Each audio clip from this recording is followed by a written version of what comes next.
Welcome to another edition of This Is Why I Don't Vote, a podcast.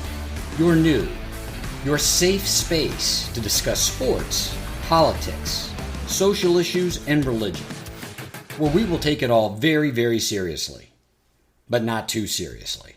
This week we will revisit the Malice in the Palace, the brawl between the Indiana Pacers, the Detroit Pistons, and the fans at the Palace in Auburn Hills. And while a noble effort, we will discuss Apple's new program to catch the pederasts. Should you welcome or should you worry? We have an extensive and exclusive breakdown of the Newcastle 2021-2022 Premier League season. And yes, once again, dear listener, I was wrong. Andrew Cuomo resigns. For the limited number of you that may actually be looking forward to an episode every week of This Is Why I Don't Vote podcast, it is very likely that there will not be an episode next week, August 21st, 2021. I will endeavor to produce one, but it's very likely we're going to miss a week. Having said that, let's dive right in. Act 1 Malice in the Palace Review. Netflix has released a documentary series called Untold. One of the episodes in this documentary series is about the Malice in the Palace. I highly recommend the documentary, particularly if you were not old enough to remember this incident, but also if you do remember the incident, if you remember where you were when you actually saw that this was happening, what you were doing, which I do, it gives you a whole new dynamic on what truly happened. You see footage that was never released publicly. This was footage that many media outlets had, but they simply did not release it. The documentary to me is fascinating because it shows how much things have changed in our society, in our culture, in sports, in but 15 short years. And it also reminded me of something that I maintained for years that was a very unpopular opinion, but that David Stern, as commissioner of the NBA, was just as feckless and yet ruthless, was just as treacherous and yet self-righteous, was just as duplicitous and yet maintained the veneer of transparency as any of the more sullied, of the more lambasted commissioners of any of the sports leagues. Roger Goodell in the NFL, Gary Bettman in the NHL, Bud Selig in Major League Baseball.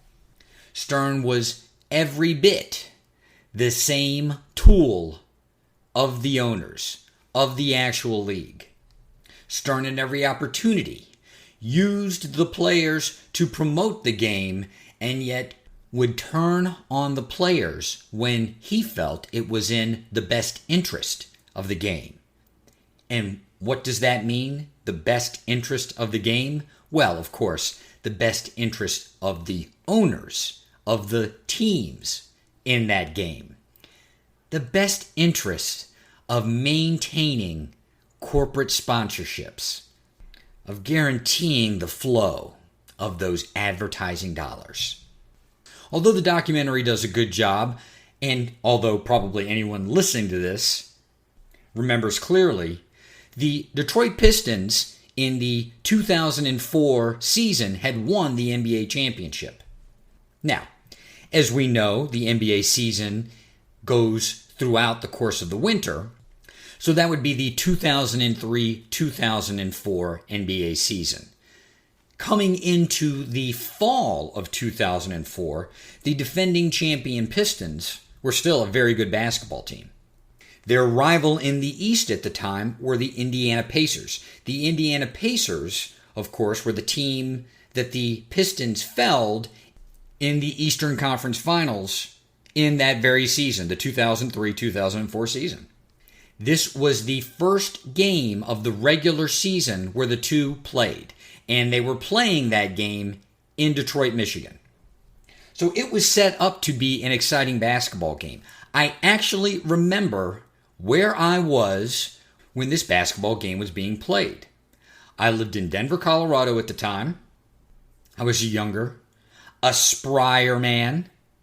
I was also in my 4th year of practicing law. As many a young lawyer is wont to do, I was out with some of my colleagues, my compatriots, and we were going from bar to bar, enjoying at our leisure a cocktail or two. It was a Friday night, and I remember there was passing interest in this basketball contest. That interest quickly waned because the Pistons did not come out of the starting gate. The Pacers, the visiting team, from the tip-off, beat the dog shit out of them. The contest was not competitive. It was a regular season basketball game, I believe less than 10 to 15 games into the regular season, and interest soon moved on to other endeavors.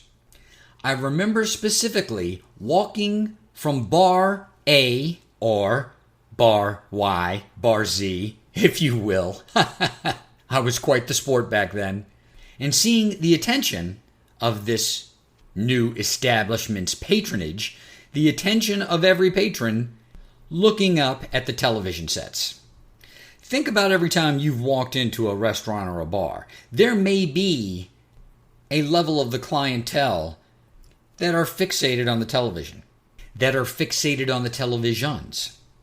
Whether this recollection is accurate, I can remember every swinging dick in that bar looking up at the televisions. Bartenders, waitstaff, everyone.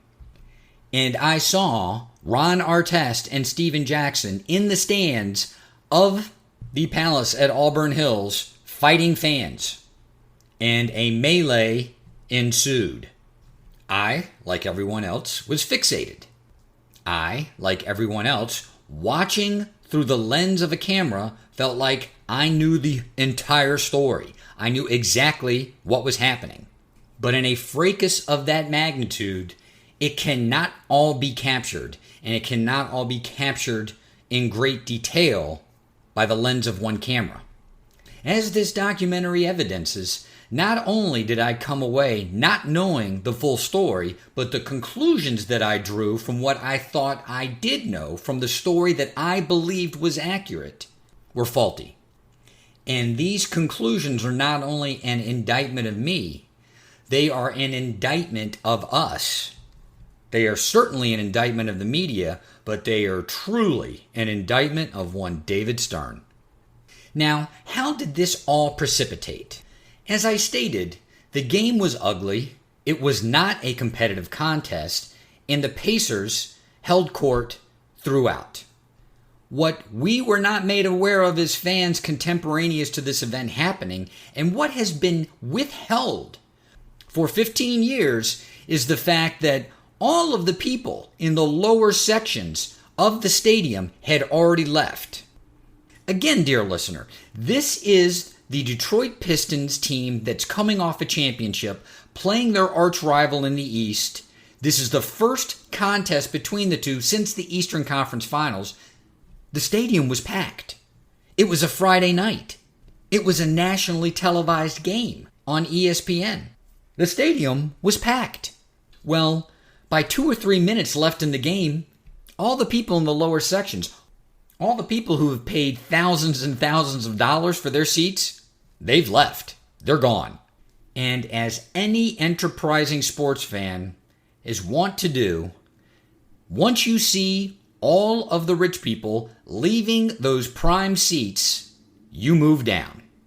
Sure, it may be with only 3 or 4 minutes left in the game. Sure, that game may be a blowout. But you get closer to the floor.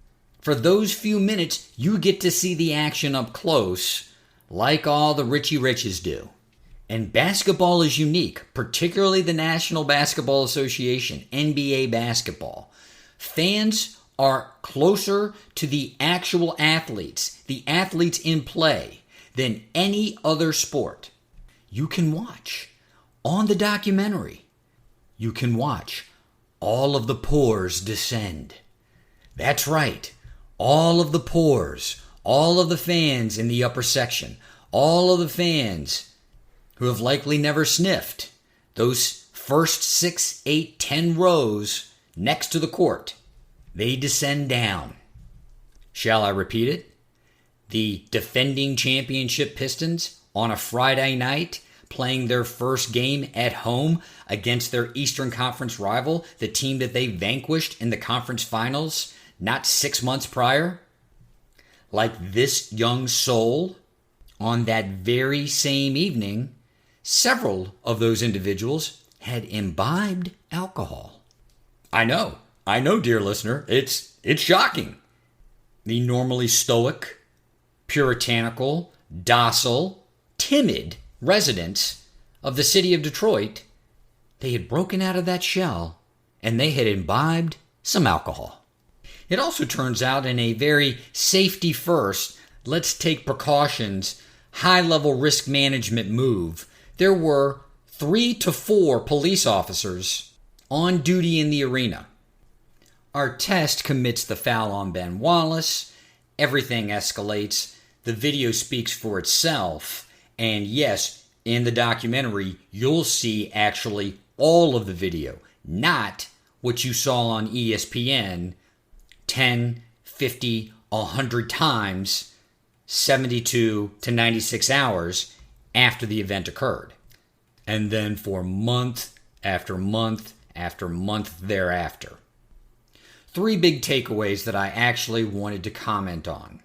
The first big takeaway was the fact that the Oakland County prosecutor, now again, this is in Detroit, but Detroit's in a county. The county is Oakland County. The Oakland County District Attorney, rather than pulling a David Stern, rather than immediately condemning the players, stated very plainly, anyone involved in this is fair game, whether that be a player, an employee of either team, an employee of the arena, a fan. They are all fair game. I do not recall seeing that played over and over and over again contemporaneous to this event occurring. In fact, from recollection, all I saw was the condemnation of the players. As it turns out, this district attorney's instincts were prescient, because when you saw what these fans did after having come down from, again, the seats of the poors, after having come down to the first 8 to 10 rows of the arena under the spell of the liquors, the crowd very quickly turned into a mob. The DA ended up prosecuting a number of the fans. They actually found the guy who threw the cup at Ron Artest and went after him with everything that they could. Most of the fans got away with misdemeanors, with fines, with community service. I don't want to go too far down this rabbit hole because I highly suggest each and every one of you go and watch the documentary. But the reason I bring this up is that I thought it was an interesting window into some events that have occurred within the last year. One fan throwing 1 cup of beer on Ron Artest turned this event into a complete melee and turned the crowd into a ravenous mob. Where have you heard about that recently, dear listener? Pray tell, a Black Lives Matter protest? Pray tell, the inauguration on January 6th? The events at Capitol Hill?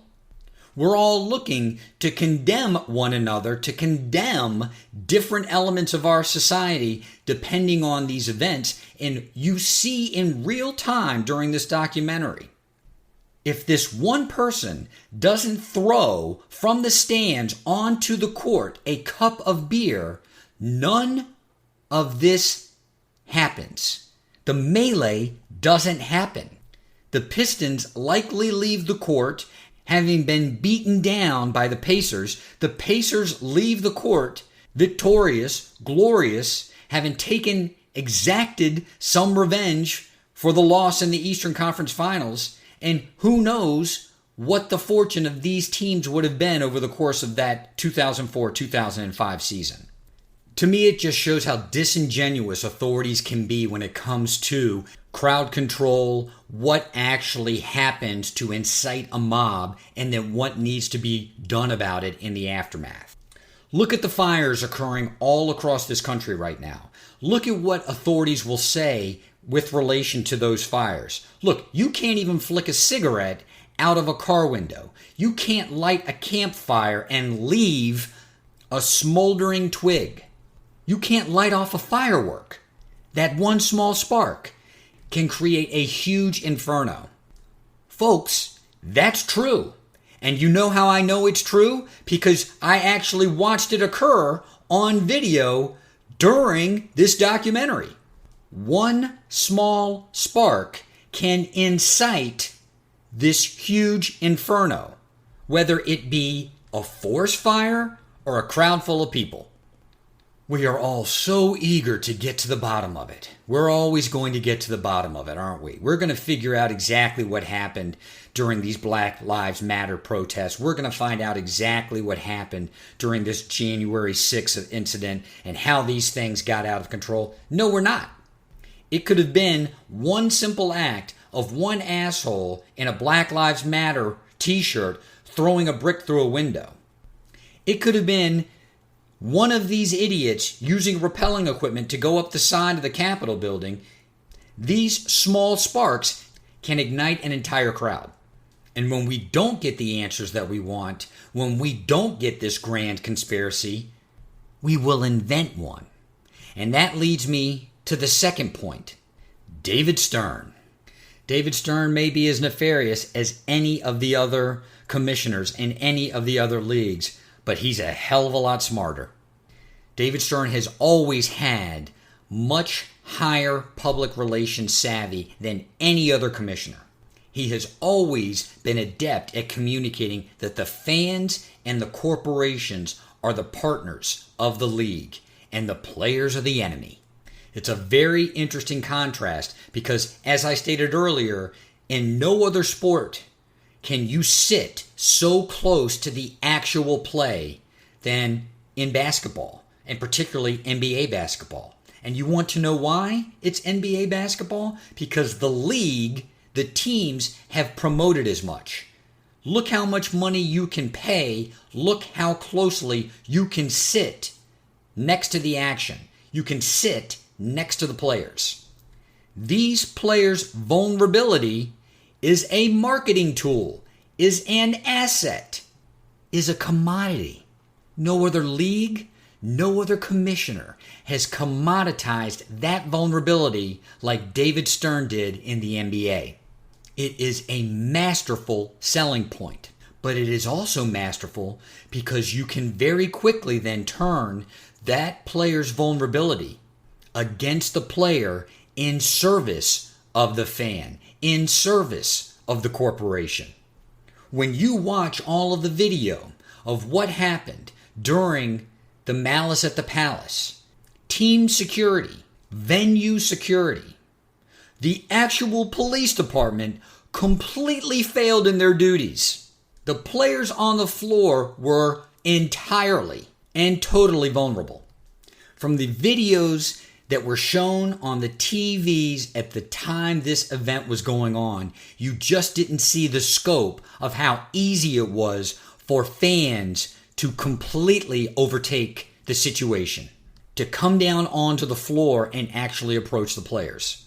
One of the things that you hear over and over again, you'll hear it in popular culture right now. Hey, as a player, you're not supposed to react.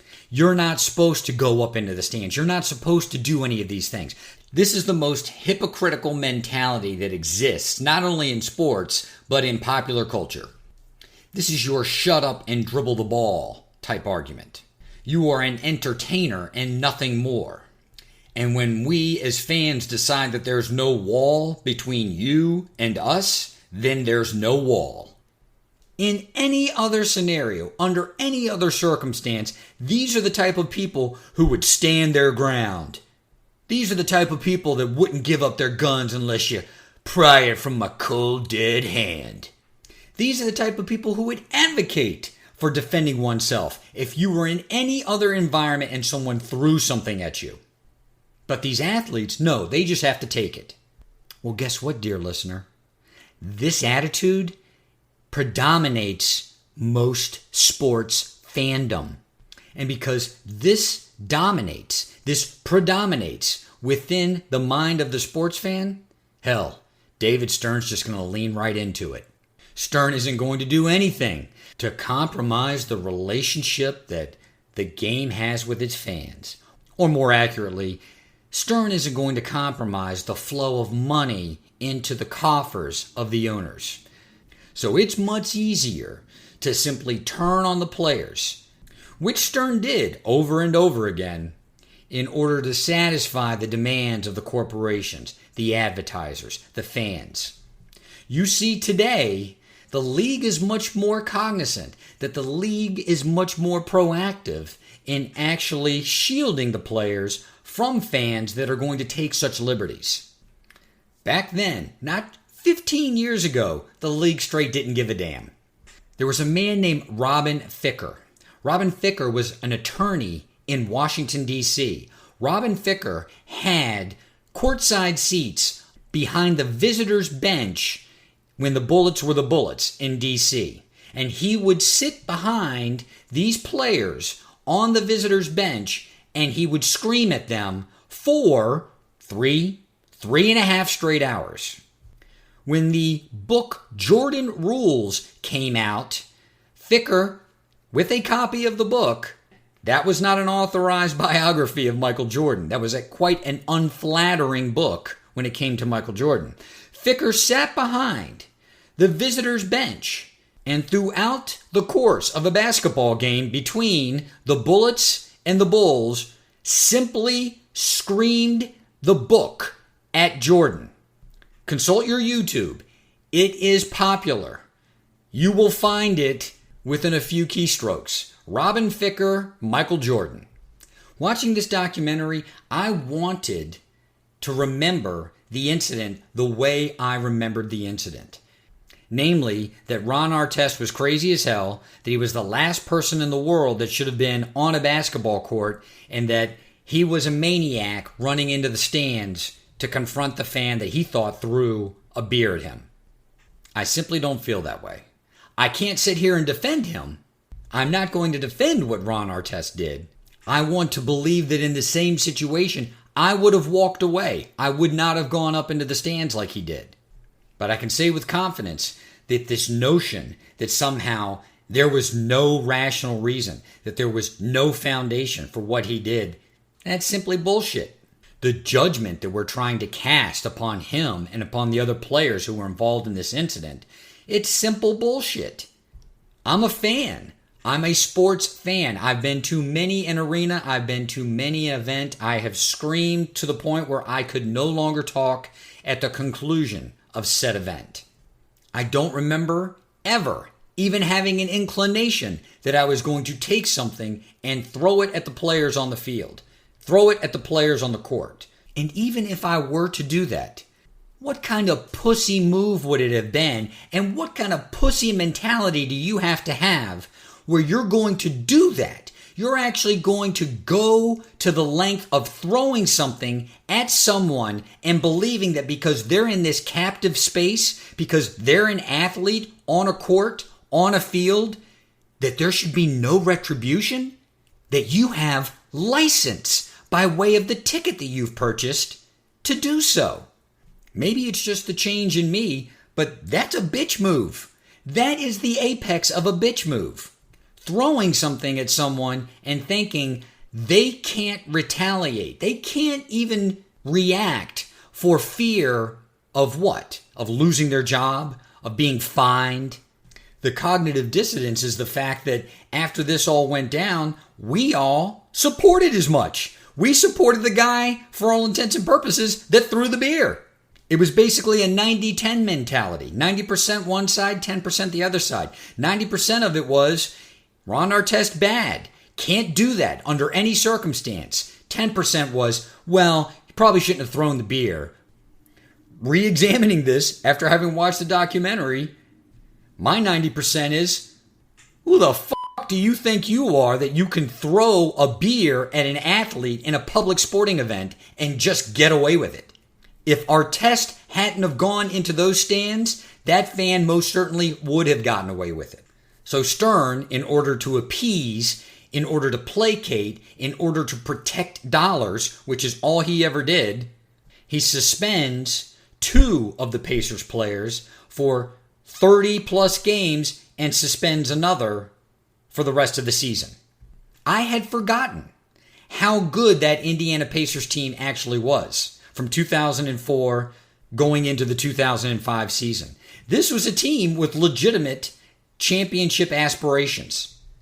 One guy coming down into seats well above his price range, throwing a beer, it eliminated any chance the Indiana Pacers were going to win an NBA championship.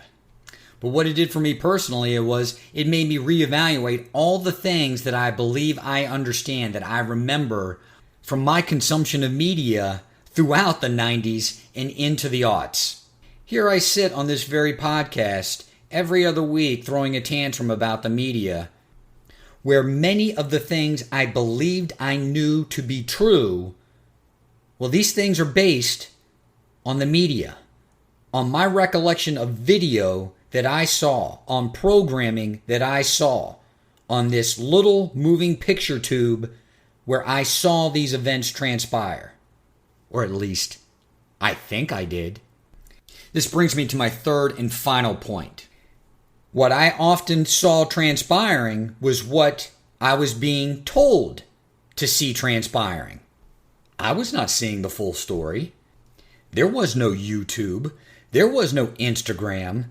There was no Facebook. There was no third-party medium that could have challenged the narrative that was provided, namely by ESPN. In the Capitol Hill incident, the riot, the insurrection, what have you, whatever you want to call it, what did you have? You had a bunch of people posting, contemporaneous to the things that they were doing, video on social media. You had the same thing in the Black Lives Matter protests. Many of the people that were arrested for all of the vandalism, for all of the destruction, had videoed it and had broadcast it contemporaneously on social media. Think about what kind of video would have been generated during the Malice at the Palace. Not only may we have a completely different memory, not only could we have a completely different narrative from what we have now, it may have actually forced Stern to address the fact that he was selling players' vulnerability for profit. And it would not have been so easy for him to appease fans, to appease corporate sponsors by demonizing the players. What other recollections do I have that aren't entirely accurate? Was I not in my early 30s a suave and debonair man about town, a dapper and collected single man turning the head of every woman in the room? No, everything else may be bullshit, but that was true. Act 2, I don't trust Apple, and neither should you. Apple, through its iPhone platform, made an announcement that it is going to have a new security feature that will go through photographs on iCloud and identify potentially sexually explicit images with children. Basically, they're trying to catch the pederasts, the pedos. As the kids have twisted it today, the sex pests. A noble endeavor indeed. But as more and more news of the efficacy of this program became public, it looks as if now Apple can actually go into your phone, not the photos that you have on iCloud, but can actually go into your phone, the photos that you have on your phone, and perform the same type of review. As it happens, routinely on the social medias, there were all sorts of claims about what Apple could and could not do under this new policy, under this new program. And most of them, to me, when I saw them in tweets, when I saw them on other social media posts, Facebook, I thought it was bullshit. But it turns out that there can be a security feature as part of this program looking through photos for sexually explicit material involving children there is a security feature whereby notifications can be sent out to parental authorities, parental figures, if this program identifies sexual content that it believes involves children. At first, I did not believe that to be the case, but it turns out it was cited in Apple's own policy, in the program notes. Some people defended this type of extreme intrusion into phones, into the photos on iCloud, given the prevalence of the pederasts out there in the world and the lack of protection that the government can employ with all of these new and rapidly advancing cyber technologies. It's a fair point. The problem is we're trusting a private entity to, in a fair and neutral fashion, employ such technology for a limited purpose. One of the most curious rebuttals that I read was, hey, 15-year-old boy and 16-year-old girl, and they're making out and maybe doing more than making out, and photos are exchanged. Would parents be alerted to this? Under this program, it appears that that's a very real possibility. That's right, dear listener. You would have gotten in trouble. You would have been narked on by your phone. But the issue I wanted to raise in this segment is not the fact that, all of us in our 40s and 50s are very lucky to have grown up when we did. The point of the segment is, although the rationales provided by these private companies who are running these public platforms, these public social media sites, although the rationales always sound good, they sound like they're in furtherance of individual and public policy, we just can't trust that they are going to use such invasive, intrusive technologies in a very specific and in a very limited purpose. In fact, even if that is their intent, based on the way these algorithms operate, we can't even trust that the algorithm can make proper distinctions based on the intent of the programmers. Let me give you an example. I am a history buff. Me loves me some history. And on the YouTube, I watch a number of different channels that are specifically historical videos. Social history, military history, political history, domestic, foreign, modern or contemporary history, ancient history, medieval history. I love it all. And I know what you're saying, dear listener. That's the coolest thing ever. Can we hang out soon? But circa the time you had the march in Charlottesville by what I guess are white power or neo-Nazi groups over the removal of the Confederate statues, YouTube became hypersensitive to neo-Nazi, to white power, to racist rhetoric on YouTube. YouTube vowed to put a stop to it. And what did they do? Did they employ numerous human beings to begin to scour through all the videos they had on the platform to isolate these types of racist, white power, neo-Nazi propaganda type videos? They just can't do it. There's so many content creators, there's so many accounts, there's so many videos, there's no way they can do it. So what do? They do what they do best. They create algorithms. They create algorithms to go and identify these videos and then remove them from the platform. Remove the channels from the platform. Remove these accounts, remove these content creators from the platform. Whether intentionally or unintentionally, and to give the peoples at the YouTube the benefit of the doubt, I'm going to say unintentionally, but when these algorithms were released, all they did was target historical content.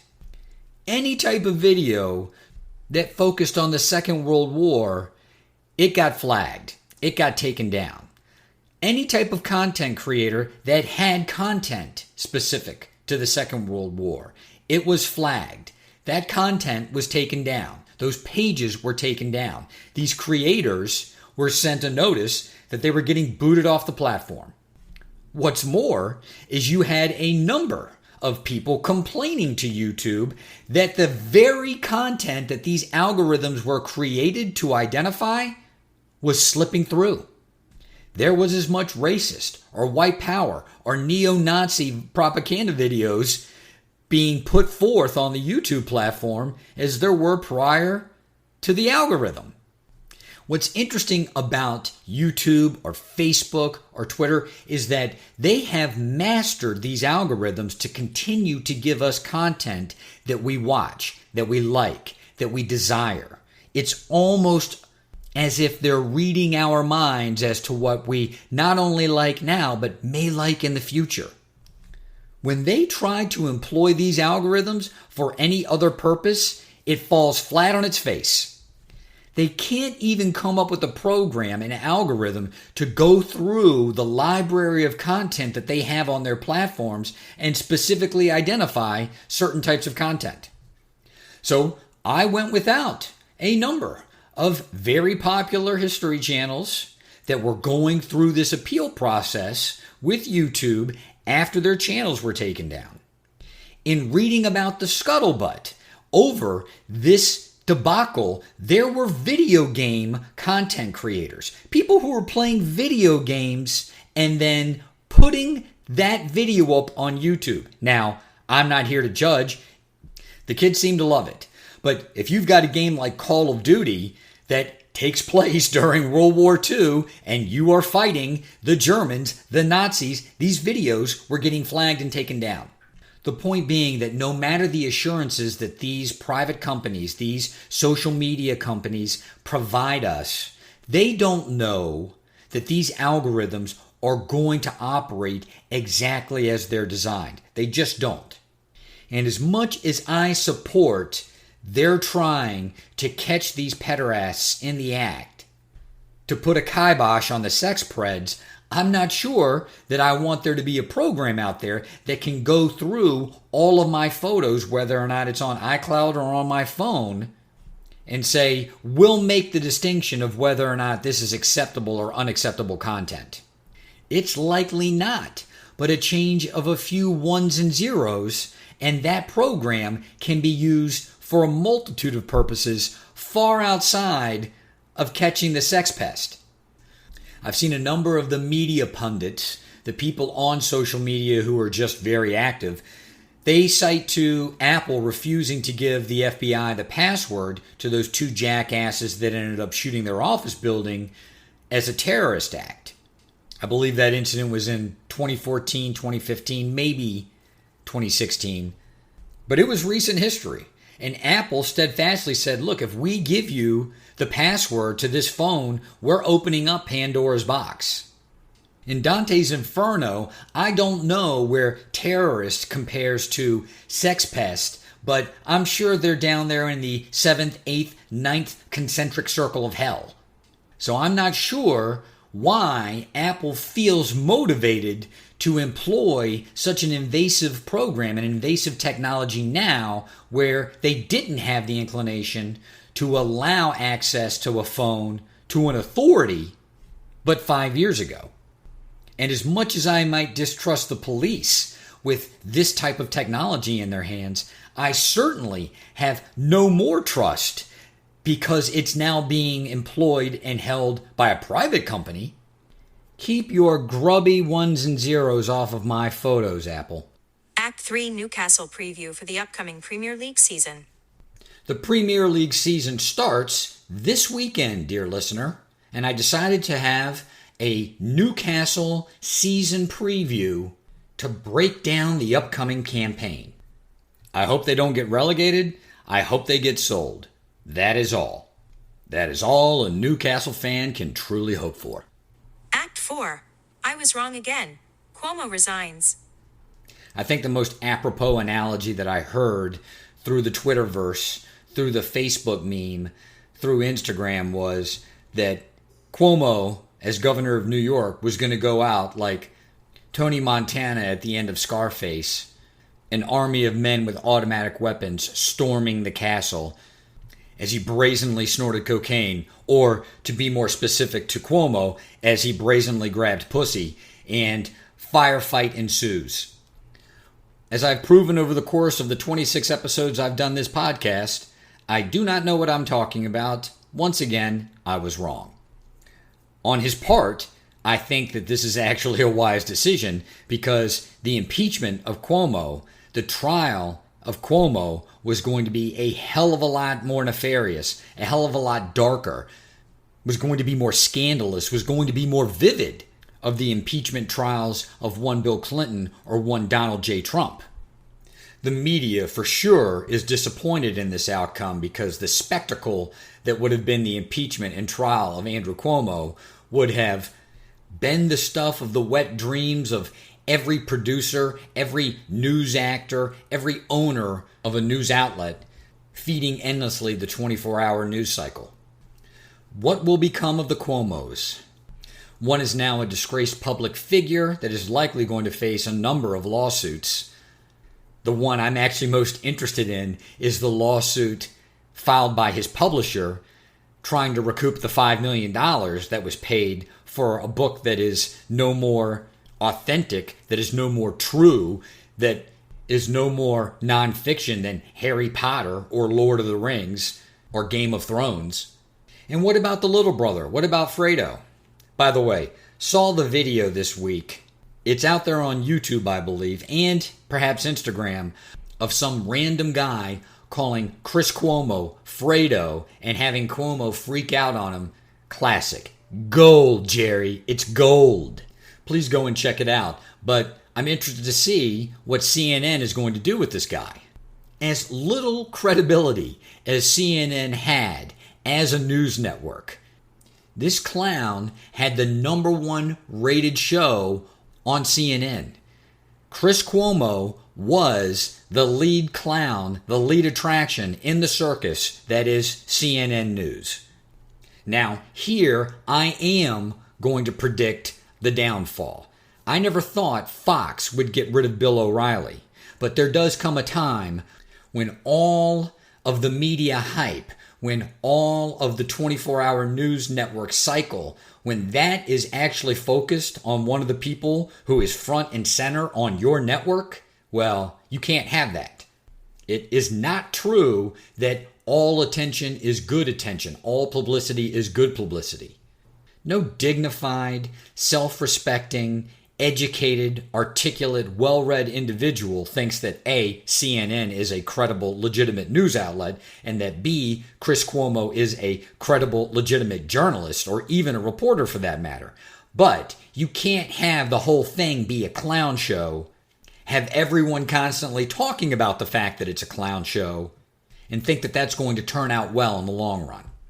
Every single time Andrew Cuomo's name comes up in the news, every problem that he now has to face, every obstacle that he is going to be presented with, all of the scandalous details that are going to come out when he gets sued by some of these women, when he gets sued by his publisher, that's just an indictment of Chris Cuomo sitting there on the set at CNN night in and night out. The man's legacy is set.